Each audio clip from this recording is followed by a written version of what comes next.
Hospital, Tirurangadi, Kottakkal സഹകരണ hospital, ഇത്തരത്തിലുള്ള ഹോസ്പിറ്റലിലാണ് ഇപ്പോൾ ഞാൻ പ്രാക്ടീസ് ചെയ്തുകൊണ്ടിരിക്കുന്നത്.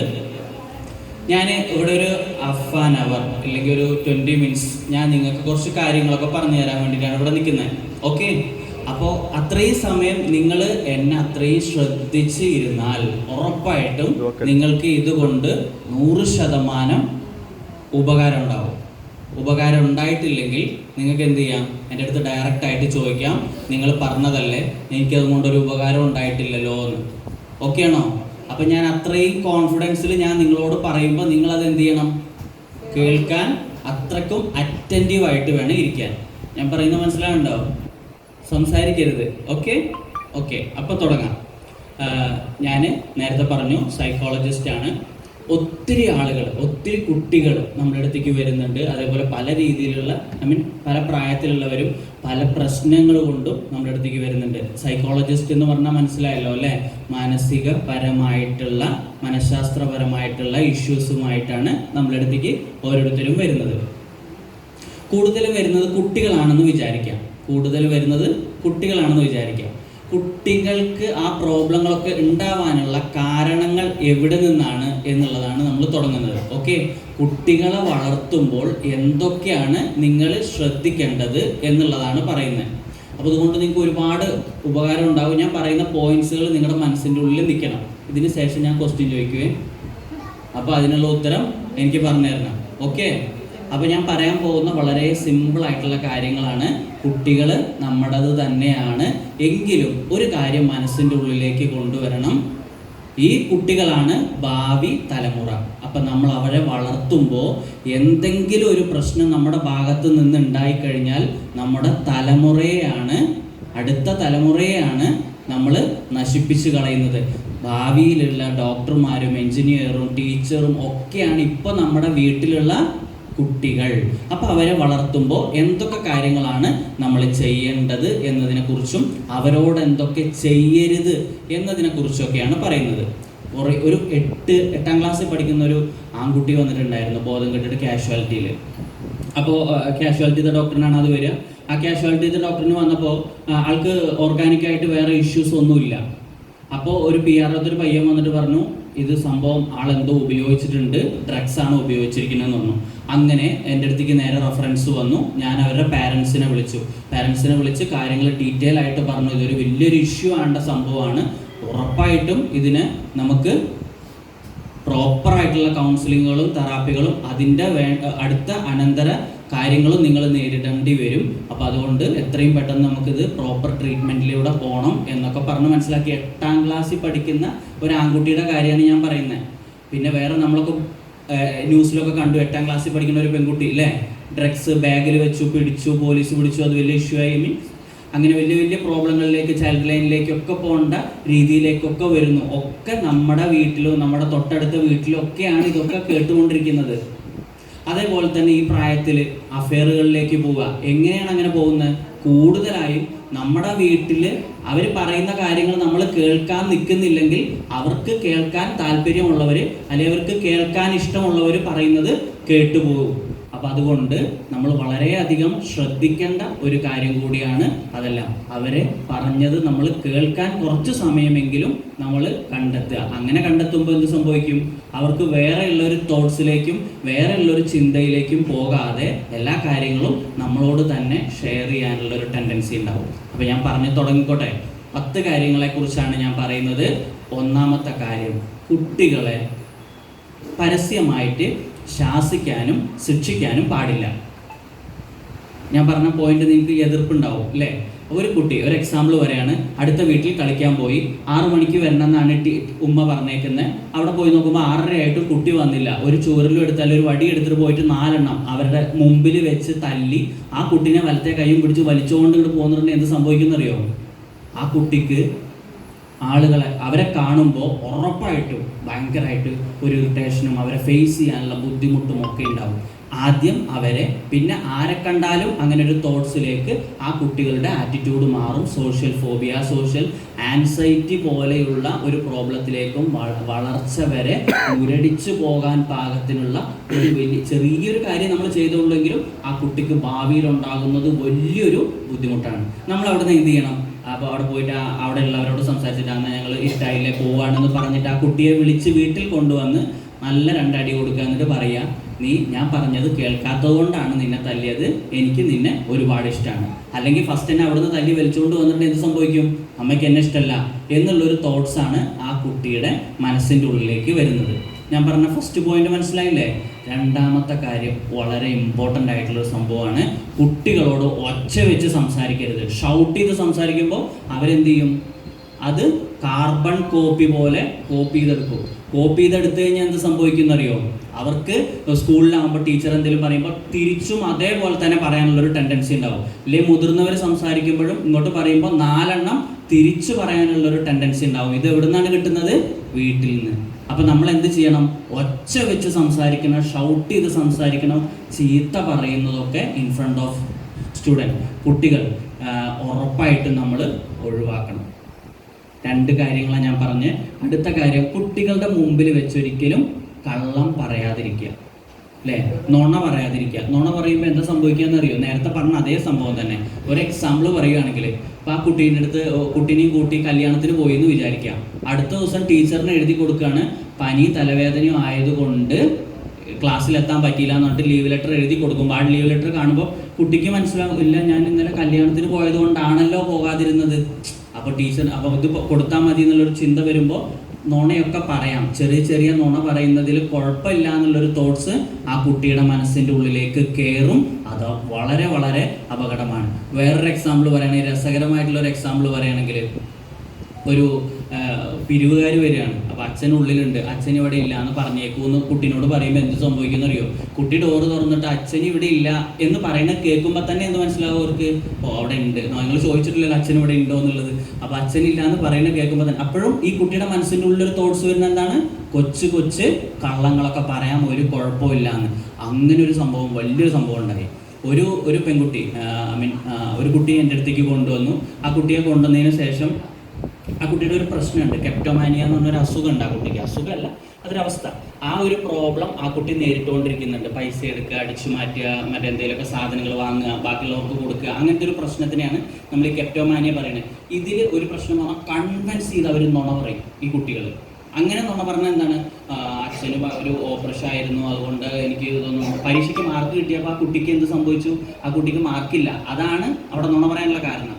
അവിടുന്ന് എനിക്ക് വീട്ടിലൊന്നും പ്രോപ്പറായിട്ട് ഇരിക്കാൻ പറ്റിയിരുന്നില്ല, അതുകൊണ്ട് എനിക്ക് മാർക്ക് കിട്ടിയില്ല എന്ന് പറഞ്ഞ ടീച്ചറിനെ കൺവിൻസ് ചെയ്തു.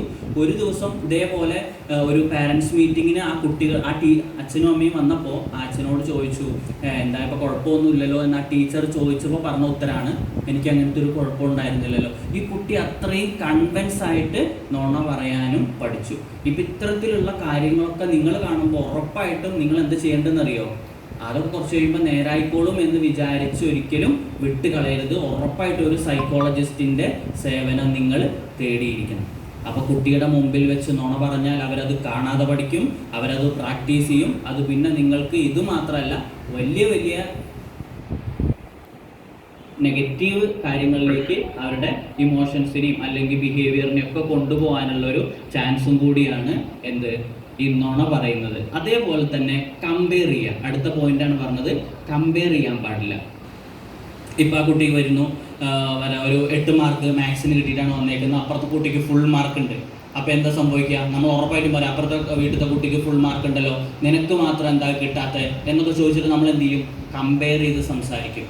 അല്ലെങ്കിൽ അവൻ അങ്ങനെ ചെയ്തു ഇങ്ങനെ ചെയ്തു. പക്ഷേ വേറൊരു കാര്യം ഉണ്ടാവും, ആ കുട്ടിയുടെ കഴിവ് ചിലപ്പോൾ അക്കാദമിക്കലായിരിക്കും. നമ്മുടെ കുട്ടിയുടെ കാര്യം ചിലപ്പോൾ അവർക്ക് നന്നായിട്ട് പടം വരയ്ക്കാൻ അറിയുമായിരിക്കും, നന്നായിട്ട് പാട്ട് പാടാൻ അറിയുമായിരിക്കും. അങ്ങനെ ഒരുപാട് കഴിവുകൾ നമ്മുടെ കുട്ടിക്ക് ഉണ്ടാവും. പക്ഷെ നമ്മൾ കമ്പയർ ചെയ്ത് പറയുമ്പോഴോ ചിലപ്പോൾ വെറും അക്കാദമിക്കലായിട്ടുള്ള കാര്യങ്ങൾ വെച്ചിട്ട് മാത്രമായിരിക്കും നമ്മൾ കൂടുതലും കമ്പയർ ചെയ്ത് പറയാം. അപ്പോൾ ഒരിക്കലും നിങ്ങൾ അങ്ങനെ കമ്പയർ ചെയ്ത് പറയരുത്. കുട്ടിയുടെ മനസ്സിൻ്റെ ഉള്ളിൽ തോന്നുന്ന ഒരേ ഒരു കാര്യം എന്തായിരിക്കും അറിയോ? എന്നെയല്ല അച്ഛനും അമ്മയ്ക്കും ഇഷ്ടമുള്ളത് ആരെയാണ്, അപ്പുറത്തെ വീട്ടിലത്തെ കുട്ടീനെയാണ് എന്നുള്ളൊരു തോട്ട്സ് ആ കുട്ടിയുടെ മനസ്സിൻ്റെ ഉള്ളിൽ വരും. അപ്പോൾ ഒരിക്കലും നിങ്ങൾ എന്ത് ചെയ്യരുത്, കുട്ടിയെ കമ്പയർ ചെയ്ത് സംസാരിക്കരുത്. കമ്പയർ ചെയ്ത് സംസാരിക്കുന്ന വേറെയും കാര്യങ്ങളുണ്ട്. ലൈക്ക് സിബ്ലിംഗ് റൈവലറി എന്ന് പറഞ്ഞ പോലത്തെ പ്രോബ്ലങ്ങളൊക്കെ കേട്ടിട്ടുണ്ടോ? സിബ്ലിംഗ് റൈവലറി അങ്ങനെ പറഞ്ഞിട്ടുണ്ടെങ്കിൽ മൂത്ത കുട്ടി ഉണ്ടാകുമ്പോൾ രണ്ടാമത്തെ കുട്ടിയോട് കൂടുതൽ കെയർ തോന്നുന്നുണ്ട് എന്ന് മൂത്ത കുട്ടിക്ക് തോന്നിക്കഴിഞ്ഞാൽ അവിടെ സിബ്ലിംഗ് റൈവലറി സ്റ്റാർട്ട് ചെയ്യും. അപ്പോൾ അവന് ചിന്തിക്കുന്നത് എങ്ങനെയാണെന്ന് പറഞ്ഞിട്ടുണ്ടെങ്കിൽ എന്നെയല്ല അമ്മയ്ക്ക് ഇഷ്ടമുള്ളത് അനിയനോടാണ് എന്നുള്ളൊരു ചിന്ത വന്നു കഴിഞ്ഞാൽ, നന്നായി പഠിക്കുന്ന ഒരു കുട്ടിയാണെങ്കിൽ കൂടെ പഠിത്തം കുളമായിട്ട് അവനെന്ത് ചെയ്യും, ഡൗൺ ആവും. അപ്പോഴായിരിക്കും പറയുന്നത് ഇവൻ നന്നായി പഠിച്ചുകൊണ്ടിരുന്നതാണ് 4 വരെ, അതിന് ശേഷം എന്ത് ചെയ്തു, ഇപ്പോൾ അവരുടെ ആറ്റിറ്റ്യൂഡൊക്കെ മാറി. അങ്ങനെയുള്ളൊരു തോട്ട്സിലേക്ക് അവർ ബാക്കിയുള്ളവരോട് പറയുന്നത് കേൾക്കാം. ഞാൻ പറയുന്നത് മനസ്സിലാകുന്നുണ്ടല്ലോ അല്ലേ? ഓക്കെ. അപ്പോൾ ഒരിക്കലും കുട്ടിയെ എന്ത് ചെയ്യരുത്, കമ്പയർ ചെയ്ത് സംസാരിക്കരുത്. അടുത്തതാണ്, കുട്ടിയെ കളിയാക്കരുത്, ബ്ലെയിം ചെയ്യരുത്, കുറ്റപ്പെടുത്തരുത്. കുറ്റപ്പെടുത്തി കഴിഞ്ഞാൽ എന്ത് സംഭവിക്കും, നീ എന്തെങ്കിലും ഒന്ന് ചെയ്തത് ഉറപ്പായിട്ടും കുട്ടികളുടെ ഭാഗത്ത് തന്നെ ആയിരിക്കും തെറ്റ്. പക്ഷെ അങ്ങനെ ചെയ്ത് കഴിഞ്ഞാൽ ഉറപ്പായിട്ടും ആ കുട്ടി നേരാവാനല്ല ശ്രമിക്കുക, വീണ്ടും കേടുവരാനാണ് ശ്രമിക്കുക. ഓക്കെ. അപ്പോൾ ഒരിക്കലും കുട്ടിയെ കുറ്റപ്പെടുത്തരുത്. പിന്നെ ചെയ്യുന്ന വേറൊരു വലിയൊരു നെഗറ്റീവാണ്, അൺനെസസറി ബൗണ്ടറീസ് ഒക്കെ കുട്ടികൾക്ക് സെറ്റ് ചെയ്യും. മൊബൈൽ തൊടാൻ പാടില്ല, അവിടെ പോകാൻ പാടില്ല, അങ്ങോട്ട് ചെയ്യാൻ പാടില്ല, ഇത് ചെയ്യാൻ പാടില്ല, അത് ചെയ്യാൻ പാടില്ല എന്നിട്ട് അനാവശ്യമായിട്ടുള്ള ബൗണ്ടറികളൊക്കെ സെറ്റ് ചെയ്ത് കഴിഞ്ഞാൽ എന്ത് സംഭവിക്കും, ആ കുട്ടികൾക്കൊക്കെ അത് ഓപ്പോസ് ചെയ്യാനുള്ള ഒരു ടെൻഡൻസി ഉണ്ടാകും. ഒരു എക്സാമ്പിൾ പറയാണ്, ഒരു ചെറിയൊരു ജനലിൻ്റെ വോളിമേ ഒന്ന് പിടിച്ച് കയറുകയാണ് ഒരു കുട്ടി. അപ്പോൾ അമ്മ ഓടി വന്നിട്ട് പറയും കയറണ്ട വീഴും എന്ന് പറഞ്ഞിട്ട് അവിടെ നിന്ന് പിടിച്ചു നിർത്തുന്നു. ചെറിയൊരു പേരക്കയുടെ മരം പുറത്ത് നിൽപ്പുണ്ട്, അതിലിങ്ങനെ പിടിച്ച് കയറാൻ നിൽക്കുന്ന ഒരു കുട്ടി, ഒരു 5ാം ക്ലാസ്സിൽ പഠിക്കുന്ന കുട്ടിയാണെന്ന് വിചാരിക്കാം. കയറണ്ട വീഴും എന്ന് പറഞ്ഞു കഴിഞ്ഞാൽ അവൻ്റെ മനസ്സിൻ്റെ ഉള്ളിൽ, അവൻ്റെ സബ് കോൺഷ്യസ് മൈൻഡിൻ്റെ ഉള്ളിൽ കയറുന്ന എന്തായിരിക്കും എന്നറിയോ? അവൻ്റെ സബ് കോൺഷ്യസ് മൈൻഡിൻ്റെ ഉള്ളിൽ കയറി കഴിഞ്ഞാൽ എന്തായിരിക്കും കയറാൻ പാടില്ല, വീഴും. ഇതാണ് അവൻ്റെ ഉപബോധ മനസ്സിൻ്റെ ഉള്ളിലേക്ക് കയറുക. അങ്ങനെ കയറി കഴിഞ്ഞാൽ ഉറപ്പായിട്ടും അത് വലിയൊരു ഇഷ്യൂ ആയിട്ട് മാറും. ആ കുട്ടിക്ക് വലുതാവുമ്പോൾ, എൻ്റെ അടുത്തേക്ക് ഒരു 22 വയസ്സായ ഒരു പയ്യൻ വന്നത് എനിക്ക് ഇപ്പോഴും ഓർമ്മയുണ്ട്. അച്ഛനെ തെറി പറഞ്ഞുകൊണ്ടാണ് കയറി വന്നേക്കുന്നത്. കാരണം അത് അച്ഛൻ അർഹിക്കുന്നുണ്ടാവുകയാണ്. കാരണം എന്താണെന്നറിയോ, എന്നെ ഒന്നും ചെയ്യാൻ ശ്രമിച്ചിട്ടില്ല. എവിടേക്ക് പോകുമ്പോഴും അച്ഛൻ കൂടെ വരും, കടയിൽ പോകുമ്പോഴും അച്ഛൻ വരും, എവിടേക്കെങ്കിലും ഒന്ന് ഒരു 5 കിലോമീറ്റർ 10 കിലോമീറ്റർ അപ്പുറത്തേക്ക് പോകുമ്പോഴും അമ്മ കൂടെ വരും. എങ്ങനെ കൂടെ വന്ന് ഇപ്പം എനിക്ക് 22 വയസ്സായി, പഠിത്തമൊക്കെ കഴിഞ്ഞു. എനിക്കിപ്പോൾ ഒരു ജോലിക്ക് പോകാൻ തോന്നുന്നില്ല, പറ്റണില്ല, എൻ്റെ അച്ഛനും എൻ്റെ കൂടെ വരേണ്ടി വരും, എന്നാൽ മാത്രമേ എനിക്ക് പോകണുള്ളൂ. അങ്ങനെ പൊത്തി വളർത്തിയിട്ടും ഒരു കാര്യവുമില്ല എന്നുള്ള കാര്യം നിങ്ങൾ മനസ്സിലാക്കണം. അപ്പോൾ ഒരിക്കലും കുട്ടികൾക്ക് അൺനെസസറി ആയിട്ടുള്ള ബൗണ്ടറികൾ കൊടുക്കരുത്. ആവശ്യാനുസരണം എന്ത് ചെയ്യണം, ഫ്രീ ആക്കി വിടണം. ഓക്കെ. അടുത്തത്, നെഗറ്റീവ് സ്ട്രോക്കുകൾ ഒരിക്കലും കൊടുക്കാൻ പാടില്ല. നേരത്തെ പറഞ്ഞ സിബ്ലിംഗ് റൈവലറിൻ്റെ കാര്യം പറയുന്നത്, അമ്മ വന്നിട്ട് സ്കൂളിൽ ടീച്ചറുടെ അടുത്ത് പറയാണ്, മൂത്തവൻ അധികം ഒന്നും പഠിക്കാൻ കഴിയില്ല, ഇവൻ നന്നായിട്ട് പഠിക്കുന്നു. 2 പേരും ഈ വേർഡ് കേട്ടുകൊണ്ടിരിക്കുകയാണ്. ഉറപ്പായിട്ടും അവൻ്റെ ശരിയാണ്, അനിയന് നന്നായിട്ട് പഠിക്കാൻ പറ്റും, എനിക്ക് പഠിക്കാൻ പറ്റില്ല എന്നുള്ളൊരു ചിന്ത ആ കുട്ടിയുടെ മനസ്സിൻ്റെ ഉള്ളിലേക്ക് കയറിയാൽ ഉറപ്പായിട്ടും ഓണപരീക്ഷയ്ക്ക് 10 മാർക്കേ വാങ്ങിയുള്ളൂ വെച്ചെങ്കിൽ ഉറപ്പായിട്ടും അതിന് 5 മാർക്കിൽ തന്നെ ആ കുട്ടി എത്തും. അപ്പോൾ ഞാൻ പറഞ്ഞു വന്നത് എന്താണ്, ഒരിക്കലും നെഗറ്റീവായിട്ടുള്ള സ്ട്രോക്ക് കൊടുക്കരുത്, നേരെ പോസിറ്റീവ് സ്ട്രോക്ക് കൊടുക്കുക. ഓക്കേടാ, അടിപൊളിയായിട്ടുണ്ട്, 50ൽ ഒരു 12 മാർക്കും വാങ്ങിയിട്ടാണ് വന്നിരിക്കുന്നത് ആ കുട്ടി, അടിപൊളിയായിട്ടുണ്ട്, നല്ല മാർക്ക് തന്നെയാണെങ്കിൽ ഒരു ടെൻഷനും അടിക്കണ്ട, അടുത്ത പരീക്ഷയ്ക്ക് നീ 20 വാങ്ങണം എന്ന് പറഞ്ഞിട്ട് ആ കുട്ടീനെ വിടുമ്പോൾ എന്താ മനസ്സിൻ്റെ ഉള്ളിൽ ഉണ്ടാകുക, എന്നെ പരിഗണിച്ചു എൻ്റെ അമ്മ, ഞാൻ പറയുന്നത് കേട്ടു, ഉറപ്പായിട്ടും എനിക്ക് വാങ്ങണം എന്നുള്ളൊരു ചിന്തയാണ് വരിക. അല്ലാതെ പ്രോഗ്രസ് കാർഡ് മുഖത്തേക്ക് ഇട്ട് കൊടുത്ത് ഇതുകൊണ്ട് ഞാൻ എഴുതൂല കേട്ടോ എന്നുള്ളൊരു ചിന്ത വന്നാൽ ഉറപ്പായിട്ടും ആ കുട്ടി താഴത്തേക്കേ വരുള്ളൂ, മുകളിലേക്ക് പോകില്ല. അപ്പോൾ ഉറപ്പായിട്ടും നിങ്ങൾ ചെയ്യേണ്ടത് എന്താണ്, സ്കൂളിൽ പോകുന്ന സമയത്തൊന്ന് തലയിലൊക്കെ ഒന്ന് തടവി ഒരു ഉമ്മയെ കൊടുത്തൊന്ന് ചേർത്ത് പിടിച്ചിട്ട് ആ കുട്ടിയെ വിട്ടാൽ ഉറപ്പായിട്ടും അതിൽ നല്ലൊരു ഇമ്പാക്റ്റ് ഉണ്ടാവും. അവിടെ നടക്കുന്ന നല്ലതും ചീത്തയും ഒക്കെ നിങ്ങളോട് വന്ന് പറഞ്ഞു തരും. നിങ്ങളൊക്കെ അങ്ങനെ ചെയ്യുന്നവരുണ്ടാവും, ചെയ്യാത്തവരോട് വീണ്ടും ഇന്നു മുതൽ നിങ്ങൾ അതൊക്കെ തുടങ്ങണം. അതേപോലെ തന്നെ ചായ കൊടുക്കുന്ന സമയത്ത് വെറുതെ അവനെ കേൾക്കാൻ, അവളെ കേൾക്കാൻ നിങ്ങളൊരു 10 മിനിറ്റോ 15 മിനിറ്റോ നിങ്ങൾ ചിലവാക്കിയതിന് ശേഷം നിങ്ങളുടെ ടിവിയോ എന്തായാലും ഫോണിലേക്കോ തോണ്ടലൊക്കെ നിങ്ങൾക്ക് തുടങ്ങാം. ഞാൻ പറഞ്ഞത് ശ്രദ്ധിച്ച് കേട്ട് നിങ്ങൾ ഇന്ന് മുതൽ പ്രാക്ടീസ് ചെയ്താൽ ജീവിതത്തിൽ ഇതുകൊണ്ട് നല്ലൊരു മാറ്റം ഉണ്ടാകും എന്നുള്ളത് എനിക്ക് ഉറപ്പാണ്. 10 വർഷമായി ഞാൻ ഹോസ്പിറ്റലിൽ പ്രാക്ടീസ് ചെയ്യുന്നു. ആ ഒരു വെളിച്ചത്തിൽ എൻ്റെ അടുത്തേക്ക് വന്ന ആളുകളുടെ ആ ഒരു കാര്യങ്ങൾ കൊണ്ട് നിങ്ങൾക്ക് പറഞ്ഞു തരുന്ന കാര്യങ്ങളാണ്. അപ്പോൾ നിങ്ങൾ ശ്രദ്ധിച്ചിരുന്ന ഈ ഒരു 10 കാര്യങ്ങൾ, ഇപ്പം ഞാൻ പറഞ്ഞ 10 കാര്യങ്ങൾ നിങ്ങളുടെ ലൈഫിൽ പകർത്തിയാൽ ഉറപ്പായിട്ടും നല്ലൊരു മാറ്റം നിങ്ങളുടെ ലൈഫിലുണ്ടാവും. ഞാൻ പറഞ്ഞത് മനസ്സിലാവുന്നുണ്ടോ? ഒരു കാര്യം, ഒരു നെക്സ്റ്റ് ഒരു ടോപ്പിക്ക് കൂടി പോവാം. മടുത്ത ഓക്കെ.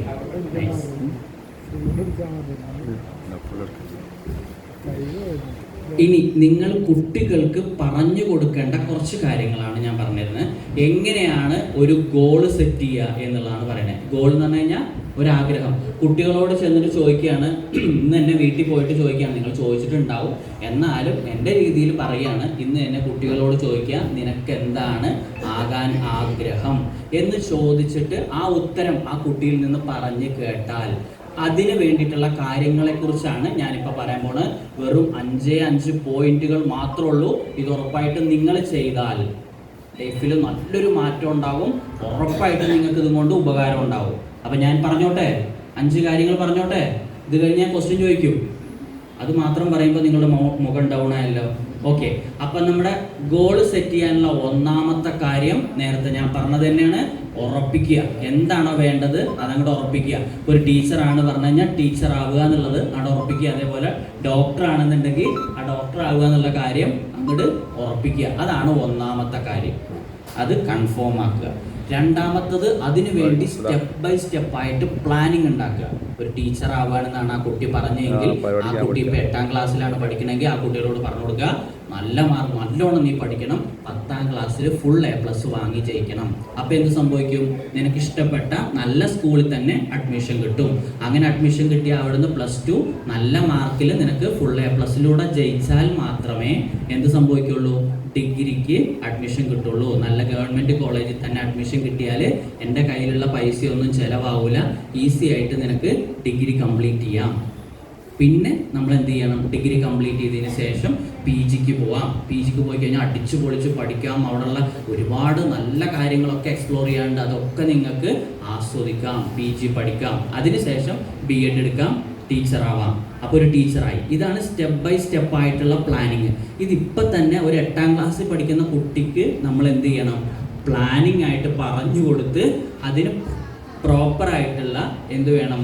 ഒരു ടൈം ടേബിളൊക്കെ സെറ്റ് ചെയ്ത് കൊടുക്കണം. ഇതാണ് രണ്ടാമത്തെ കാര്യം. ഞാൻ പറഞ്ഞ മനസ്സിലാകുന്നുണ്ടല്ലോ അല്ലേ? ഓക്കെ. മൂന്നാമത്തെ കാര്യമാണ് വളരെ ഇമ്പോർട്ടൻ്റ്. ഇപ്പം ഞാൻ പറയാണ്, ഈ ചേട്ടനോട് പറയാണ്, ഞാനൊരു പേപ്പറിൽ പകുതിയുള്ള ഒരു പോയം, ഒരു കവിത ഞാൻ നിങ്ങൾക്ക് തരികയാണ്. അത് നിങ്ങൾ കാണാതെ പഠിച്ചിട്ട് എനിക്ക് പറഞ്ഞു തന്നു കഴിഞ്ഞാൽ 1000 രൂപ തരാമെന്ന് പറഞ്ഞാൽ എന്ത് ചെയ്യും? പഠിക്കൂല്ലേ?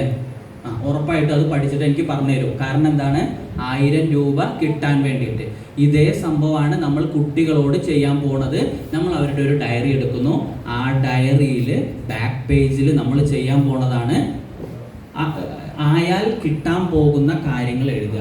ടീച്ചർ ആയാൽ 50,000 രൂപ സാലറി കിട്ടുമെന്ന് എഴുതാൻ പറയുക. അതേപോലെ രണ്ടാമത്തെ കാര്യം, സമൂഹത്തിൽ നല്ലൊരു വില ഉണ്ടാവും എന്ന് പറയാം, കുടുംബത്തിൽ നല്ലൊരു വില ഉണ്ടാവും എന്ന് പറയാം, ലൈഫ് സെറ്റ് ആവും എന്ന് പറയാം, നല്ലൊരു കാറ് വാങ്ങാൻ പറ്റും എന്ന് പറയാം, നല്ലൊരു വീട് വാങ്ങാൻ പറ്റുമെന്ന് എഴുതാൻ പറയുക. അങ്ങനെ അങ്ങനെ ആയാൽ, ഒരു ടീച്ചർ ആയാൽ കിട്ടാവുന്ന കാര്യങ്ങൾ മുഴുവൻ ആ ബുക്കിൽ എഴുതി പഠിക്കുന്നതിന് മുമ്പ് കുറച്ച് സമയം അത് വായിച്ചു നോക്കിയതിന് ശേഷം അടച്ചു വെച്ചിട്ട് പഠിക്കാനിരിക്കുക. അപ്പം എന്ത് സംഭവിക്കും? ടീച്ചറിന് കാണാനോ അച്ഛനും അമ്മയ്ക്കും കാണാൻ വേണ്ടി അല്ലാത്ത പഠിത്തം പഠിക്കും. അവർക്ക് വേണ്ടിയിട്ട് പഠിക്കുന്ന ആ പഠിത്തം കിട്ടിക്കഴിഞ്ഞാൽ ഉറപ്പായിട്ടും ആ കുട്ടി രക്ഷപ്പെടും. അപ്പോൾ അതിനൊരു ഉള്ളിൻ്റെ ഉള്ളിലൊരു ആഗ്രഹം ഉണ്ടാക്കിയെടുക്കാൻ വേണ്ടിയിട്ടാണ് ഈ ബെനിഫിറ്റ്സ് നമ്മൾ എഴുതി വെച്ച് അത് വായിപ്പിച്ച് അതിനുശേഷം പഠിക്കാൻ പറയാം. അപ്പം അതിനുശേഷം ഒരു 3 മണിക്കൂർ കണ്ടിന്യൂസ് ആയിട്ട് പഠിക്കുന്ന കുട്ടി അവൻ്റെ ആഗ്രഹങ്ങളും ആഗ്രഹം സാധിച്ചു കഴിഞ്ഞാൽ കിട്ടാൻ പോകുന്ന കാര്യങ്ങളെ കുറിച്ചിട്ടുള്ള പൂർണ്ണ ബോധ്യമുള്ള കുട്ടി ആ 3 മണിക്കൂറിന് പകരം 1.5 മണിക്കൂർ പഠിച്ചാലും അതിനെയാണ് നമ്മൾ സ്മാർട്ട് വർക്ക് എന്ന് പറയുന്നത്. ആ പഠിത്തമായിരിക്കും ഇമ്പോർട്ടൻറ്റ്. ഞാൻ പറഞ്ഞത് മനസ്സിലായല്ലോ? 3 പോയിന്റ് കഴിഞ്ഞു. നാലാമത്തെ കാര്യം വളരെ ഇമ്പോർട്ടൻ്റ് ആണ്.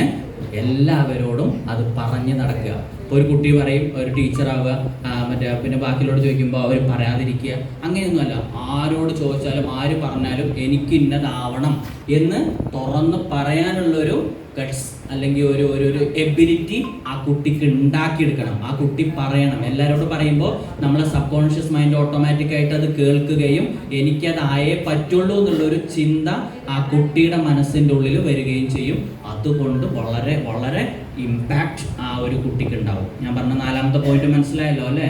എല്ലാവരോടും പറഞ്ഞ് നടക്കണം. അതേപോലെ തന്നെ അത് ചെയ്യുന്നുണ്ടോ, ആ കുട്ടി ചെയ്യുന്നുണ്ടോ എന്ന് നോക്കാൻ അച്ഛനും അമ്മയും മോണിറ്റർ ചെയ്യുക. 5ാമത്തെ കാര്യം, ടൈം ടേബിളൊക്കെ കൊടുത്തു, ആ ടൈം ടേബിളൊക്കെ അനുസരിക്കുന്നുണ്ടോ എന്നുള്ള കാര്യം നോക്കുകയാണ് 5ാമത്തെ കാര്യം.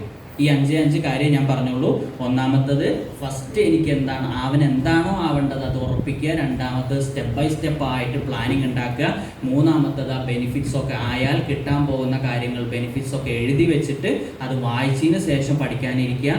അതിനുശേഷം എല്ലാവരോടും പറഞ്ഞു നടക്കുക. അപ്പോൾ നമ്മളെ സബ് കോൺഷ്യസ് മൈൻഡും അത് കേൾക്കുകയും ഓട്ടോമാറ്റിക്കായിട്ട് അതേപോലെയൊക്കെ ചെയ്യാനുള്ളൊരു ടെൻഡൻസി ഉണ്ടാവും. 5ാമത്തെ കാര്യം ഞാൻ പറഞ്ഞു, മോണിറ്റർ ചെയ്യുക. ഇതൊക്കെ പറഞ്ഞു. എന്താണ് പറയുക, ഗോളൊക്കെ കിട്ടി, എന്താണ് എയിമൊക്കെ കിട്ടി, അതിന് ശേഷം എന്ത് ചെയ്യാം, മോണിറ്റർ ചെയ്യുക. അതൊക്കെ ചെയ്യുന്നുണ്ടോ എന്ന് മോണിറ്റർ ചെയ്യാം. അപ്പോൾ ഇത്തരത്തിലുള്ള കാര്യങ്ങൾ ചെയ്യുമ്പോൾ ഉറപ്പായിട്ടും ആ കുട്ടിക്ക്, ഇപ്പം നിങ്ങൾ വീട്ടിൽ പോയിട്ട് നിങ്ങളെ കുട്ടികളോട് പറഞ്ഞു കൊടുക്കേണ്ട കാര്യങ്ങളാണ് ഇപ്പം ഞാൻ പറഞ്ഞത്.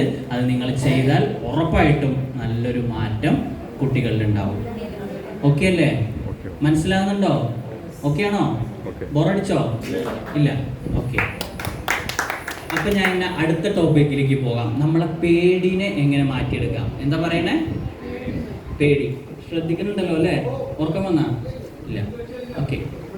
അപ്പോൾ പേടിനെ എങ്ങനെ മാറ്റിയെടുക്കുക എന്നുള്ളതിനെ കുറിച്ചാണ് പറയുന്നത്. അതും നേരത്തെ പറഞ്ഞ പോലെ 5 പോയിന്റേ ഉള്ളൂ. ആ 5 പോയിന്റ് നിങ്ങളുടെ മനസ്സിൻ്റെ ഉള്ളിൽ നിർത്തുകയും ചുമ്മാ കേട്ട് ഒരു ചെവി കൂടെ കേട്ട് മറ്റേ ചെവി കൂടെ വിട്ടതും കൊണ്ട് ഒരു ഉപയോഗമില്ല. ഇന്നു മുതൽ ഇത് നിങ്ങൾ പ്രാക്ടീസ് ചെയ്യണം. പ്രാക്ടീസ് ചെയ്താൽ ഉറപ്പായിട്ടും അതുകൊണ്ട് നിങ്ങൾക്കൊരു ഉപകാരം ഉണ്ടാകും. അപ്പം നമ്മുടെ പേടിനെ എങ്ങനെ മാറ്റിയെടുക്കാം? നിങ്ങൾ എല്ലാവരും മറ്റെന്തായാലും പറയുക, ലൈക്ക് വയനാട് ചുരമൊക്കെ കയറിയിട്ടുള്ള ആൾക്കാരല്ലേ അല്ലേ? വയനാട് ചുരം കയറുന്നതിന് മുമ്പ് മുകളിലേക്ക് നോക്കി എന്ത് സംഭവിക്കും? ഇത്ര വലിയൊരു ചുരം, ഞാൻ എങ്ങനെ ഇത് കയറി പോവുക, അപ്പുറത്തെത്തണം, അവിടെ എത്തണം എന്നൊക്കെ ചിന്തിക്കില്ലേ നമ്മൾ?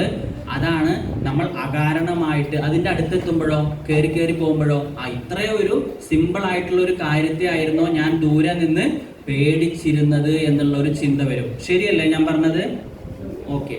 അപ്പോൾ ആ ഒരു ചിന്തയെ നമ്മൾ ഒരിക്കലും ദൂരെയുള്ള ഒരു കാര്യത്തെ പേടിക്കരുത്. നമ്മൾ എന്ത് ചെയ്യുക? അതിനെ ഫേസ് ചെയ്യുക. നമ്മൾ ഫസ്റ്റ് കാര്യം, നമ്മുടെ പേടിനെ മാറ്റാൻ വേണ്ടിയിട്ട് നമ്മൾ ചെയ്യേണ്ട കാര്യം ആക്ഷൻ റെഡ്യൂസ് ഫിയർ. നമ്മൾ എന്താണോ പേടിക്കുന്നത് ആ കാര്യം നമ്മൾ ചെയ്താൽ മാത്രമേ നമ്മളെ പേടി പോവുള്ളൂ. ഓക്കെ. ഇപ്പം സ്റ്റേജിൽ കയറി നിന്ന് സംസാരിക്കാൻ പേടിയാണെങ്കിൽ സ്റ്റേജിൽ കയറി നിന്ന് സംസാരിക്കണം, ഒരു കുഴപ്പമില്ല. ചിലപ്പോൾ തെറ്റുമായിരിക്കും, ചിലപ്പോൾ ബാക്കിയുള്ളവർ കളിയാക്കുമായിരിക്കും, ബാക്കിയുള്ളവർ പൂക്കുമായിരിക്കും. അതോടുകൂടി നമ്മൾ ആ ഒരു പേടി പോവും. 2ാമത്തെ കാര്യം, walk away, move towards fear factor. നമുക്ക് പേടിയുമായി ബന്ധപ്പെട്ട കാര്യങ്ങൾ തന്നെ ചെയ്യാൻ ശ്രമിക്കുക. അപ്പോൾ ഇവിടെ ആരും ഉണ്ടായിരുന്നില്ല ഒരു 9 മണി 9:30 സമയത്ത്.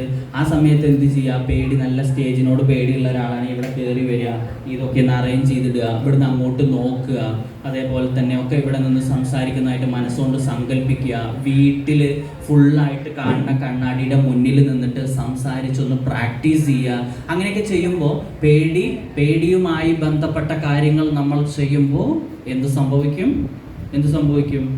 നമ്മുടെ പേടി പോകും. ഓക്കെ. അടുത്തത് വെർബലൈസ് ദ ഫിയർ. നമ്മുടെ പേടിയുമായിട്ട് ബന്ധപ്പെട്ട ആ ഒരു കാര്യത്തെ നമ്മൾ എഴുതുകയാണ് ഒരു പേപ്പറിൽ. ഒരു പാമ്പിനെ പേടിയാണെന്ന് വിചാരിക്കുക, എവിടെയോ പോയപ്പോൾ പാമ്പിനെ കണ്ടു, ഒന്ന് പെട്ടെന്ന് ഞെട്ടി. ആ ഒരു സാധനമാണ് നമ്മുടെ മനസ്സിൻ്റെ ഉള്ളിലുള്ളത്. പിന്നെ എവിടെ പോകുമ്പോൾ താഴത്തേക്കൊക്കെ നോക്കുക, പാമ്പുണ്ടോയെന്നൊക്കെ ഒന്ന് ചെക്ക് ചെയ്യുക. അങ്ങനത്തെ ഒരു സംഭവമാണെന്ന് വിചാരിക്കുക. അതൊരു വൈറ്റ് പേപ്പർ എടുത്തിട്ട് അതിൽ മുഴുവനായിട്ട് എഴുതുക. എൻ്റെ പേടി ഇങ്ങനെയൊക്കെയാണെന്നൊക്കെ എഴുതുക. എഴുതുമ്പോൾ ഓട്ടോമാറ്റിക്കായിട്ട് നമ്മളെ യുക്തി വർക്ക് ചെയ്യും. അപ്പം നമ്മുടെ ആ യുക്തിയില്ലായ്മ, ആ പേടി നമുക്ക് കുറഞ്ഞു പോകും. അതേപോലെ തന്നെ നാലാമത്തെ കാര്യമാണ് പറയുന്നത്, എല്ലാവർക്കും ഉണ്ടാകും ഓരോ വെൽവിഷർ. വെൽവിഷർ എന്ന് പറഞ്ഞു കഴിഞ്ഞാൽ നമ്മുടെ കാര്യങ്ങളൊക്കെ തുറന്നു പറയാൻ പറ്റുന്ന ഒരു ഗുരു തുല്യനായിട്ടുള്ള ഒരു പേഴ്സൺ. അപ്പം നമുക്ക് അവരോട് നമ്മുടെ പേടിയെക്കുറിച്ച് പറയുമ്പോൾ എന്ത് സംഭവിക്കുന്നറിയോ? എന്ത് സംഭവിക്കുക? അവര് നമുക്കൊരു നല്ലൊരു ഇന്റർപ്രിട്ടേഷൻ, നല്ലൊരു സ്റ്റേറ്റ്മെന്റ് നമുക്ക് തരും. ആ സ്റ്റേറ്റ്മെന്റ് തരുമ്പോഴോ ഒരു പ്രേതത്തെക്കുറിച്ച് പേടിയാണെന്ന് വിചാരിക്കാം അല്ലേ? പ്രേതത്തെക്കുറിച്ച് പേടിയാണ്, അപ്പോൾ പ്രേതം വരുമോ, അങ്ങനെയൊക്കെ ഭയങ്കര പേടിയാണ്, ഇരുട്ടാകുമ്പോൾ കഴുത്തിലാരോ പിടിച്ച് ഞെക്കണ പോലത്തെ ഫീലൊക്കെ വരികയാണ്, അങ്ങനെയൊക്കെ മനസ്സിൻ്റെ ഉള്ളിൽ തോന്നുകയാണെങ്കിൽ ഇതൊരു ഒരു നല്ലൊരു പേഴ്സണോട് നമ്മൾ ഡിസ്കസ് ചെയ്താൽ, എടാ അങ്ങനെ ഒരു സംഭവമില്ല, സിനിമക്കാരും സീരിയലുകാരും ഒക്കെ നമ്മളെ എൻ്റർടൈൻ ചെയ്യാൻ വേണ്ടിയിട്ട് ഉണ്ടാക്കിയെടുത്ത ഒരു കഥാപാത്രമാണ് പ്രേതം, ഭൂതം, പിശാച്. അപ്പോൾ അങ്ങനെയാണ് നീ ചിന്തിക്കേണ്ട. ഒരിക്കലും അങ്ങനെ രാത്രിക്ക് നീ പകലുണ്ടാകുന്ന സാധനങ്ങൾ തന്നെ ഉള്ളൂ രാത്രിക്ക് ഉണ്ടാകുക. ഇരുട്ടായ നമ്മുടെ വീട് പ്രേതത്തിന് നമ്മൾ വാടകയ്ക്കൊന്നും കൊടുക്കുന്നില്ല, അപ്പോൾ നീ പേടിക്കുകയോ വേണ്ട എന്നൊക്കെ പറഞ്ഞിട്ട് നല്ല അടിപൊളി ഒരു ഇൻ്റർപ്രിട്ടേഷൻ കൊടുക്കുന്നതോട് കൂടി ആ കുട്ടിയുടെ പേടി എന്ത് സംഭവിക്കുന്നറിയോ? കുറഞ്ഞു പോകും. ഞാൻ പറയുന്നത് ശ്രദ്ധിക്കുന്നുണ്ടോ നിങ്ങൾ? ഓക്കെ. Think extreme. പൃഥ്വിരാജ് പറഞ്ഞ പോലെ ഏറ്റവും മുകളിലേക്ക് ചിന്തിച്ചു കഴിഞ്ഞാൽ പിന്നെ താഴെ വരുന്നതെല്ലാം എന്തായിരിക്കും? കൂൾ മൂഡായിരിക്കും. ഏറ്റവും കൂടി വന്നു കഴിഞ്ഞപ്പോൾ പരീക്ഷയ്ക്ക് തോക്കൂ എന്നുള്ളതാണ് ആ കുട്ടിയുടെ പേടി. ഓക്കെ, പരീക്ഷയ്ക്ക് തോറ്റോട് കൂടി ആ പേടി പോയല്ലോ, അല്ലെങ്കിൽ അതാണ് മാക്സിമം സംഭവിക്കാനുള്ളത്. അപ്പോൾ നീ പേടിക്കേണ്ട ആവശ്യമില്ല എന്നുള്ളൊരു തോട്ട്സ് ആ കുട്ടിയുടെ മനസ്സിൻ്റെ ഉള്ളിലേക്ക് കൊണ്ടുപോകണം. ഞാൻ പറഞ്ഞത് മനസ്സിലായോ? ഈ 5 പോയിന്റ് എന്തൊക്കെയാ പറഞ്ഞത്? Action reduce fear. നമ്മൾ ചെയ്യണ്ട അല്ലെങ്കിൽ ചെയ്യണം എന്ന് വിചാരിച്ചത് ചെയ്താൽ ഉറപ്പായിട്ട് നമ്മുടെ പേടി മാറും. ഓക്കെ. അതേപോലെ തന്നെ move towards fear factor, verbalise your fear, think extreme, talk to your well wisher. ഇത്തരത്തിലുള്ള കുഞ്ഞു കാര്യങ്ങളൊക്കെ നിങ്ങളുടെ മനസ്സിൻ്റെ ഉള്ളിൽ നിർത്തി ഉറപ്പായിട്ട് നിങ്ങളിത് പ്രാക്ടീസ് ചെയ്താൽ നിങ്ങൾക്കോ നിങ്ങൾ അറിയുന്നവർക്കൊക്കെയുള്ള പേടിയെ നമുക്ക് എന്ത് ചെയ്യാൻ പറ്റും? മാറ്റിയെടുക്കാൻ പറ്റും. എൻ്റെ ശബ്ദം ചെറുതായിട്ട് ചേഞ്ച് ആവുന്നുണ്ടോ? നിങ്ങൾക്ക് പരിചയമുള്ള ആരുടെയെങ്കിലും ശബ്ദമായിട്ട് മാറുന്നുണ്ടോ? നിങ്ങൾ ശ്രദ്ധിക്കാൻ വേണ്ടി മാത്രമാണ് ഞാൻ ഇങ്ങനെയൊക്കെ പറയുന്നത്. ഓക്കെ അല്ലേ? ശ്രദ്ധിക്കുന്നുണ്ടോ അല്ലേ? ഞാൻ ക്ലാസ് എടുക്കാൻ പോകുമ്പോൾ ഇത്തരത്തിലുള്ള ശബ്ദങ്ങൾ ഞാൻ ചേഞ്ച് ചെയ്യാറുണ്ട്. ഇല്ലേ ആശയം? ഉണ്ട്. അദ്ദേഹത്തിന് മനസ്സിലായി ഞാൻ ആരാണെന്ന്. ഓക്കെ. വളരെ സിമ്പിൾ ആയിട്ടുള്ള ഒരു ടോപ്പിക് കൂടി പറഞ്ഞിട്ട് ഞാൻ സ്റ്റോപ്പ് ചെയ്യാൻ പോവാണ്. ഓക്കെ. നമ്മുടെ കോൺഫിഡൻസ്, നമ്മുടെ ആത്മവിശ്വാസത്തെ എങ്ങനെ കൂട്ടാം എന്നതിനെ കുറിച്ചിട്ടുള്ള ഒരു കാര്യമാണ് ഇനി ഞാൻ പറയാൻ പോകുന്നത്. എന്താ ഞാൻ പറഞ്ഞേ? കോൺഫിഡൻസ് ഇൻക്രീസ് ചെയ്യാൻ, കോൺഫിഡൻസ് ലെവൽ ഇൻക്രീസ് ചെയ്യാനുള്ള 5 പോയിന്റുകൾ. നേരത്തെ പറഞ്ഞ പോലെ തന്നെ ഈ 5 പോയിന്റുകൾ കൊണ്ടും നിങ്ങൾക്ക് ഉപകാരപ്പെടും. ചുമ്മാ ഇരുന്ന് ചിരിച്ചാലൊന്നും ഉപകാരപ്പെടില്ല. അത് പ്രാക്ടീസ് ചെയ്യണം. ചെയ്യുമോ? ഉറപ്പാണോ? ഫസ്റ്റ് നേരത്തെ പറഞ്ഞ പോലെ തന്നെ ഫേസ് ദ പ്രോബ്ലം. ആ പ്രോബ്ലത്തെ ഫേസ് ചെയ്താൽ നമ്മുടെ കോൺഫിഡൻസ് ലെവൽ കൂടും. ഇപ്പം ഞാൻ എക്സാമ്പിൾ പറയുകയാണ്. ഡ്രൈവ് ചെയ്യാൻ കുറച്ചൊക്കെ പഠിച്ചു, ഡ്രൈവിംഗ് ലൈസൻസ് ഒക്കെ കിട്ടി, എന്നാലും ഓടിച്ചിട്ടില്ല. ഓടിച്ചിട്ടില്ല. അങ്ങനത്തെ പേഴ്സൺ നല്ലൊരു റോഡൊക്കെ കിട്ടുമ്പോൾ ഇപ്പുറത്തൊരു നല്ല ഡ്രൈവിംഗ് അറിയുന്ന ഒരു പേഴ്സണൊക്കെ ഇരുന്ന് കഴിഞ്ഞാൽ ഒരു 2 കിലോമീറ്റർ ഓടിക്കുമ്പോൾ ആൾക്കുണ്ടാകുന്ന കോൺഫിഡൻസ് ലെവൽ എന്തുണ്ടാവും? കൂടും. മുമ്പുണ്ടായിരുന്ന കോൺഫിഡൻസ് ലെവൽ ആവുമോ? മറ്റേ വണ്ടിയിൽ നിന്ന് ഇറങ്ങുമ്പോൾ ഉണ്ടാകുന്നത് അല്ല. അപ്പം എന്ത് സംഭവിക്കും? കോൺഫിഡൻസ് ലെവൽ കൂടും. നമ്മൾ എന്തൊരു പ്രോബ്ലം ആണെങ്കിലും അതിനെ ഫേസ് ചെയ്യണം. ഇപ്പോൾ ഒരു ബ്ലഡൊക്കെ കണ്ടാൽ തലകറങ്ങുന്ന ഒരു പേഴ്സൺ ആണെങ്കിൽ നമ്മൾ എന്ത് ചെയ്യുക? കുറച്ച് നേരം കാഷ്വാലിറ്റിൻ്റെ അവിടെ കൊണ്ടുവന്ന് ഇരുത്താം. ആസ് എ സൈക്കോളജിസ്റ്റ്, CBT എന്ന് പറഞ്ഞാൽ കോഗ്നിറ്റീവ് ബിഹേവിയർ തെറാപ്പിയിലുള്ള ഒരു സംഭവമാണ് അതൊക്കെ. നമ്മളവിടെ കുറച്ച് നേരം കൊണ്ടുവന്ന് ഇരുത്തും. ആ കുട്ടി തല ഇറങ്ങുകയാണെങ്കിൽ കറങ്ങിക്കോട്ടെ. നമുക്കെന്ത് സംഭവിക്കണം? ആ തലകറക്കം എന്നുള്ള സംഭവത്തിനെ നമുക്ക് മാറ്റിയെടുക്കണം. അപ്പം അതിന് വേണ്ടിയിട്ട് ഉള്ള ടെക്നിക്കാണത്. വീണ്ടും ചെയ്തു കഴിഞ്ഞാൽ എന്ത് സംഭവിക്കും? കോൺഫിഡൻസ് ലെവല് ഉറപ്പായിട്ടും കൂടും. ഫേസ് ചെയ്യുമ്പോഴാണ് നമ്മുടെ കോൺഫിഡൻസിൻ്റെ ലെവല് കൂടുക. രണ്ടാമത്തെ കാര്യം വളരെ ഇമ്പോർട്ടൻ്റ് ആണ്. നമുക്ക് എല്ലാവർക്കും കുറേ വീക്ക്നെസ് ഉണ്ടാവും അല്ലേ?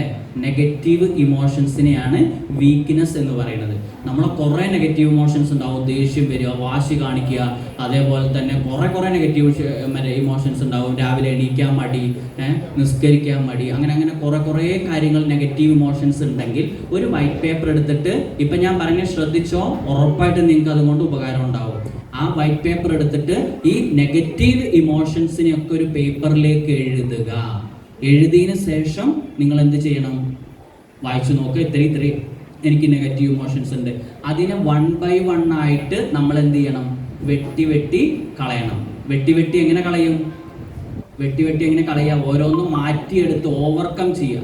അപ്പോൾ നമ്മുടെ വീക്ക്നെസ്സിനെ ഓവർകം ചെയ്യുക എന്നുള്ളതാണ് രണ്ടാമത്തെ കാര്യം. രാവിലെ എണീക്കാൻ മടിയാണെങ്കിൽ എണീച്ച് തന്നെ പറ്റുള്ളൂ. പഠിക്കാൻ 2 മണിക്കൂർ പഠിക്കാൻ മടിയാണെങ്കിൽ പഠിച്ച് നോക്കുക തന്നെ വേണം. അല്ലെങ്കിൽ അത് ഒറ്റയടിക്ക് 2 മണിക്കൂർ ഇരുന്ന് പഠിക്കരുത്. ഇപ്പോൾ ഒരു അരമണിക്കൂർ പഠിച്ചു പോണ ചെക്കനാണെങ്കിൽ ഒരു പറയാം 10 മിനിറ്റ് ഇന്ന് കൂട്ടിയാൽ മതി, അടുത്ത ആഴ്ച നീ 10 മിനിറ്റ് കൂട്ടിയാൽ മതി പറയാം. ഈ ആഴ്ച 10 മിനിറ്റ് കൂട്ടും, അടുത്ത ആഴ്ച 10 മിനിറ്റ് കൂട്ടും, അതിൻ്റെ അടുത്ത ആഴ്ച 10 മിനിറ്റ് കൂട്ടും. നമ്മൾ പറഞ്ഞതിൻ്റെ മോളിൽ അവർക്ക് എത്താൻ പറ്റും. എങ്ങനെ? ഈ കുറേശ്ശെ കൂട്ടി വരുമ്പോൾ നമ്മുടെ ക്രിസ്മസ് പരീക്ഷയ്ക്ക് എത്തുമ്പോഴത്തേക്കും എന്ത് സംഭവിക്കും? ഉറപ്പായിട്ടും നമ്മൾ പറഞ്ഞ ലെവലിൻ്റെ മുകളിലേക്ക് എത്താൻ പറ്റും. അങ്ങനെ നമുക്ക് കോൺഫിഡൻസ് ലെവൽ, ആ കുട്ടിക്ക് കോൺഫിഡൻസ് ലെവൽ കൂടും. എങ്ങനെ? ടീച്ചർ ആവണമെന്ന് പറഞ്ഞ കുട്ടിയായിരിക്കും ആകെ അരമണിക്കൂറേ പഠിക്കുന്നുണ്ടാവുള്ളൂ, അല്ലെങ്കിൽ ബാക്കിലേക്കായിരിക്കും പഠിത്തം. അതിനെ മെല്ലെ സ്റ്റെപ്പ് ബൈ സ്റ്റെപ്പായിട്ട് കൂട്ടിക്കൊണ്ടുവരാൻ പറ്റും. നിങ്ങൾക്ക് പറ്റിയില്ലെങ്കിൽ ഞങ്ങളെപ്പോലെയുള്ള സൈക്കോളജിസ്റ്റിൻ്റെ സേവനം നിങ്ങൾ തേടണം. ഓൺലൈനിലും നമ്മുടെ കൺസൾട്ടേഷൻ അവൈലബിൾ ആണ്. ഓക്കെ, അടുത്തത് 3-ാമത്തെ point, strength your weakness. Focus on your strength. Strength ഒരുപാടുണ്ടാവും നമുക്ക്, അല്ലേ? നേരത്തെ പറഞ്ഞ പോലെ കറക്റ്റ് സമയത്ത് ഫുഡ് കഴിക്കുന്നു, അല്ലെങ്കിൽ നേരത്തെ പറഞ്ഞ പോലെ നിസ്കരിക്കാനൊക്കെ കറക്റ്റ് ആയിരിക്കും, അല്ലെങ്കിൽ ബാക്കിയുള്ള ആക്ടിവിറ്റീസൊക്കെ പക്കയായിട്ട് കൊണ്ടുപോകുന്ന ഒരു പേഴ്സൺ ആണെങ്കിൽ അതെല്ലാം എഴുതുക. പറഞ്ഞാൽ അനുസരിക്കുന്നുണ്ട്, ഉമ്മ പറഞ്ഞാൽ അനുസരിക്കുന്നുണ്ട്, എല്ലാം എഴുതിയതിന് ശേഷം അത് കൂടുതൽ കൂട്ടുക. ഒരു 10 എഴുതാൻ കിട്ടിയതെങ്കിൽ അത് നമുക്കൊരു 20 എണ്ണാക്കുക, 30 എണ്ണാക്കുക. അങ്ങനെ കൂട്ടുമ്പോൾ എന്ത് സംഭവിക്കും? നമ്മുടെ കോൺഫിഡൻസിൻ്റെ ലെവൽ കൂടും, അല്ലേ? ആദ്യം ഞാൻ എഴുതിയിരുന്ന എൻ്റെ നല്ല കാര്യങ്ങൾ 10 ഉണ്ടായിരുന്നുള്ളൂ. പിന്നെ നമ്മൾ എടുത്ത് നോക്കുമ്പോൾ അതിങ്ങനെ കൂട്ടി കൊണ്ടുപോയതിന് ശേഷം 20 അപ്പോൾ 20 നല്ല കാര്യങ്ങൾ ഞാൻ ചെയ്യുന്നുണ്ട്, എൻ്റെ പോസിറ്റീവ് സ്ട്രെങ്ത്തുകൾ അത്രയും എത്തി എന്നൊക്കെ വിചാരിക്കുമ്പോൾ നമുക്ക് ഉള്ളിനുള്ളൊരു ആത്മവിശ്വാസം കൂടും. ഓക്കെ, ഞാൻ പറഞ്ഞ 3 പോയിന്റ് മനസ്സിലായില്ലേ? 4-ാമത്തെ കാര്യം അതേപോലെ തന്നെ ഇമ്പോർട്ടൻ്റ് ആണ്. ഒരു ഡയറി എടുക്കുക. ആ ഡയറിയിൽ മേക്ക് എ പോസിറ്റീവ് ബുക്ക് എന്നാണ് അതിനെക്കുറിച്ച് പറയാം. എങ്ങനെയാണ് ചെയ്യേണ്ടതെന്ന് അറിയോ? എങ്ങനെയാണ് ചെയ്യേണ്ടത്? നിങ്ങളെക്കുറിച്ച് ആരൊക്കെ നല്ലത് പറഞ്ഞാലും അതൊക്കെ എഴുതി വെക്കുക, വിത്ത് പേരടക്കം. അപ്പം ടീച്ചർ പറഞ്ഞു, ആ കുട്ടീനോട് ടീച്ചർ പറയാണ് നീ നന്നായി പഠിക്കുന്ന കുട്ടിയാണ് എന്ന്. ഏത് ടീച്ചർ പറഞ്ഞു? എൻ്റെ മാത്സ് ടീച്ചർ പറഞ്ഞു എന്ന് എഴുതുക. മാത്സ് ടീച്ചറിൻ്റെ പേരും എഴുതി വെക്കുക. അതേപോലെ ഉമ്മ പറഞ്ഞു നീ നല്ല പങ്ക്ച്വൽ ആയിട്ടുള്ള ഒരു കുട്ടിയാണ് എന്ന് പറഞ്ഞു, അത് എഴുതി വെക്കുക. ഉമ്മാൻ്റെ പേരും എഴുതി വെക്കുക. പിന്നെ അങ്ങനെ ആരൊക്കെ നമ്മളെ പറ്റി നല്ലത് പറഞ്ഞോ അതൊക്കെ നമുക്ക് എഴുതി വെക്കുക. നമ്മുടെ എനർജി താന്നിരിക്കുമ്പോൾ, നമ്മൾ ഡൗൺ ആയിട്ടിരിക്കുമ്പോൾ അതൊന്ന് വായിച്ചു നോക്കുമ്പോൾ നമുക്ക് നമ്മളെക്കുറിച്ച് തന്നെ ഒരു വിശ്വാസം ഉണ്ടാവും. അതാണ് മേക്ക് എ പോസിറ്റീവ് ബുക്ക്. നമുക്ക് നല്ലൊരു പോസിറ്റീവ് ബുക്ക് മെയിൻറ്റെയിൻ ചെയ്യുക, അതുപോലെ തന്നെ മുന്നോട്ട് കൊണ്ടുപോവുക, വായിക്കുക. അതിനുശേഷം നമ്മൾ ആക്ടിവിറ്റീസിൽ കിടക്കുക. രാവിലെ എണീക്കുമ്പോൾ നമ്മളെക്കുറിച്ച് ആളുകൾ പറഞ്ഞ 10 കാര്യങ്ങൾ ഒന്ന് വായിച്ച് നോക്കിയിട്ട് നമ്മൾ ഒരു 10 മിനിറ്റ് നമ്മുടെ രീതിയിലുള്ള കുറേ മെഡിറ്റേഷൻസും യോഗ സ്റ്റെപ്സും ഒക്കെ ഉണ്ട്, അതൊക്കെ ചെയ്തതിന് ശേഷം നിങ്ങളൊന്ന് അടുക്കളയിലേക്കോ അല്ലെങ്കിൽ നിങ്ങളുടെ ആക്ടിവിറ്റീസിലേക്കോ ഒന്ന് കടന്നു നോക്കൂ. ഉറപ്പായിട്ടും അതുകൊണ്ട് നല്ലൊരു മാറ്റം ഉണ്ടാകും. ഓക്കെ, ഞാൻ പറയുന്നത് ശ്രദ്ധിച്ച് കേൾക്കുന്നുണ്ടോ? അതാണ് അടുത്തത്. Develop new skills. പുതിയ കഴിവുകൾ നമ്മൾ കണ്ടെത്തുക, അത് ചെയ്യുക. എക്സാമ്പിൾ, ഇപ്പോൾ നമുക്ക് മൊബൈൽ ഉപയോഗിക്കാൻ അറിയില്ലെങ്കിൽ അത് മൊബൈൽ ഉപയോഗിക്കാൻ പഠിക്കുക, കമ്പ്യൂട്ടർ ഉപയോഗിക്കാൻ അറിയില്ല അത് പഠിക്കുക, നേരത്തെ പറഞ്ഞ പോലെ ഡ്രൈവിംഗ് അറിയില്ലെങ്കിൽ അത് പഠിക്കുക, സ്പോക്കൺ ഇംഗ്ലീഷിലേക്കൊന്ന് ചേർന്ന് കുറച്ച് ഇംഗ്ലീഷ് സംസാരിച്ച് നോക്കുക. അങ്ങനെ എന്തൊക്കെ നമുക്കറിയില്ല എന്ന് പറയുന്ന കാര്യങ്ങൾ കുറേശ്ശെങ്കിലും ചെയ്തു കഴിഞ്ഞാൽ നമ്മുടെ എന്തുണ്ടാവും? ആത്മവിശ്വാസം കൂടും, അല്ലേ? ഇംഗ്ലീഷിൽ ഒരു 100 വാക്ക് പഠിച്ചു എന്നിരിക്കട്ടെ, നമുക്ക് സംസാരിക്കുമ്പോൾ സ്കേഴ്സിറ്റി ഓഫ് വേർഡ്സ് കുറയും. എന്ന് വെച്ച് കഴിഞ്ഞാൽ നമുക്ക് സംസാരിക്കാൻ പെട്ടെന്ന് കിട്ടും. അപ്പം നമ്മുടെ ആത്മവിശ്വാസം കൂടും. അപ്പം ഞാൻ വീണ്ടും നേരത്തെ പറഞ്ഞ പോലെ തന്നെ 5 പോയിന്റേ പറഞ്ഞിട്ടുള്ളൂ. Face the problem, overcome your weakness, focus on your strength, make a positive book and develop new skills. ഞാൻ പറഞ്ഞതൊക്കെ മനസ്സിലാകുന്നുണ്ടോ? സംശയമുണ്ടോ? അതെല്ലാവരും പ്രേതകഥ കേട്ട പോലെ കേട്ടിരിക്കുകയാണോ? ഇല്ല. അപ്പോൾ ഇതിന് ശേഷം ഞാൻ ഇതൊന്ന് കട്ട് ചെയ്തതിന് ശേഷം എന്നോട് നിങ്ങൾക്ക് സംശയം ചോദിക്കാം. പിന്നെ ഇവർക്കൊക്കെ സമ്മതമാണെങ്കിൽ നമുക്കിവിടെ ഇൻഡിവിജ്വൽ ആയിട്ടുള്ള സെക്ഷൻസും ഇവിടെ തന്നെ വെക്കാൻ വേണമെങ്കിൽ കുറച്ച് സമയം നിങ്ങൾക്ക് ആർക്കെങ്കിലും ഇത് പ്രോഗ്രാം ഇവിടെ നടക്കട്ടെ, നിങ്ങൾക്ക് എന്തെങ്കിലുമൊക്കെ ചോദിക്കാനോ പറയാനുണ്ടെങ്കിൽ എന്നോട് സംസാരിക്കാനുള്ളൊരു കാര്യമൊക്കെ നമുക്ക് ചെയ്യാം അല്ലേ?